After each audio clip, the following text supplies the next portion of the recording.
Takže prvé rýchle predstavenie XC407 a jej funkcií, základné nastavenie alebo základná obrazovka tunera, z ktorej sa dá ovládať prehľadávanie, ladenie staníc, pásma a obsahuje predvoľby, ktoré sa ovládajú dotykovo.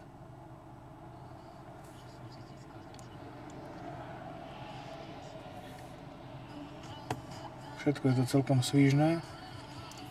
Prepínanie medzi tunerom a ostatnými funkciami alebo ostatnými zdrojmi je jednoduché. Celá filozofia je založená na karuzelovom posúvaní obrazu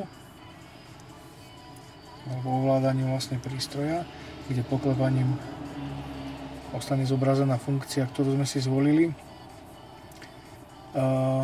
K tejto X je pripojená cúvacia kamera, je k nej pripojený navigačný systém